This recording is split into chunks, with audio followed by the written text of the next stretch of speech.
పల్లెటూరి బావయ్య ఒట్టి తిరిగోడోరయ్య పల్లెటూరి బావయ్య ఒట్టి తిరిగోడోరయ్య పాములూరి విడుచుకుపోయాడు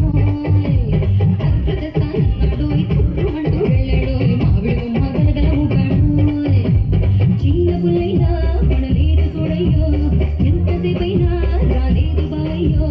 కొరకొర కొరకొర కోపం వచ్చింది కోపం వచ్చిన తాపం వచ్చిన ఉంచుకోకూడదు మళ్ళీ దించేసుకోవాలి